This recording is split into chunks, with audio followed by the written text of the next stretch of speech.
Topic है दोनों ही board going class 10 और 12 से, refraction, partial refraction, total internal refraction. यहाँ पे हम समझते हैं सबसे पहले रिफ्रैक्शन। जब लाइट यहाँ पर किसी मीडियम से, एक मीडियम से दूसरे मीडियम में ट्रांसमिट होती है तो अपना पाथ चेंज कर लेती है, इसे कहा जाता है रिफ्रैक्शन। देखें आप, पाथ क्या हो गया, चेंज। इसी तरह से अगर लाइट यहाँ पर डेंसर मीडियम से रेयर मीडियम में जब ट्रांसमिट होती है तो उसकी कुछ पार्ट क्या होती है, कम बैक हो जाती है, यानी वहाँ पर वो डेंसर मीडियम में रिटर्न आ जाती है।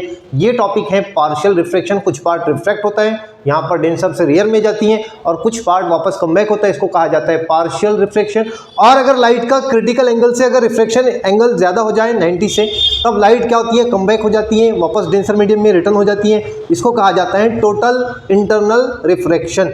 अब हम यहाँ पर इसको बोर्ड पर देखते हैं कैसे ये टॉपिक को क्लियरिफाई अंडरस्टूड करना है। एक तो कंसेप्ट है रिफ्रैक्शन। यहाँ पर जब लाइट को हमने यहाँ से इंसिडेंट किया था वाटर में, तो लाइट का पाथ क्या हो रहा था, ये डेंसर मीडियम से जब वो रेयर में ट्रांसमिट हो रहा था तो उसका पाथ क्या हो रहा था, चेंज हो रहा था। तो ये है refraction of the light.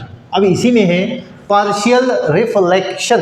Partial reflection कैसा होगा, यहाँ से जो लाइट सोर्स है हमने डेंसर मीडियम से जब रेयर मीडियम में ट्रांसमिट किया तो कुछ पार्ट इस लाइट का क्या होगा, वापस कम बैक होगा डेंसर मीडियम में कुछ पार्ट, तब यहाँ पर ये कहलाएगा, कुछ पार्ट यहाँ पे ट्रांसमिट हो जाएगा, रिफ्रैक्ट शो करेगा, और कुछ पार्ट रिटर्न होगा, तब उस वक्त में कहेंगे इसको partial reflection of the light. ये है कंसेप्ट पार्शियल रिफ्लेक्शन का।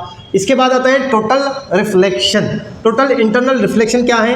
टोटल इंटरनल रिफ्लेक्शन है जब लाइट यहाँ पर इंसिडेंट होती है और हम इस एंगल से उसको इंसिडेंट करेंगे कि यहाँ पर जो एंगल ऑफ रिफ्लेक्शन होगा, अगर ये लाइट यहाँ से एंगल ऑफ रिफ्लेक्शन हमने यहाँ रखा है ऐसे यहाँ पर, और ये जो लाइट है इसको थोड़ा सा मूव किया, मूव करने के बाद यहाँ पर जो लाइट का एंगल ऑफ रिफ्लेक्शन है अगर ये 90 होता है तो उस वक्त में इसको कहा जाता है क्रिटिकल एंगल। यहाँ पे ये एंगल ऑफ रिफ्लेक्शन यहाँ बनेगा। लाइट कैसे रिटर्न हो रही है, अगर यहाँ ऐसे रिटर्न होती है लाइट तो ये एंगल ऑफ क्रिटिकल कहलाता है, या क्रिटिकल एंगल, और ये कितना होता है 90 का।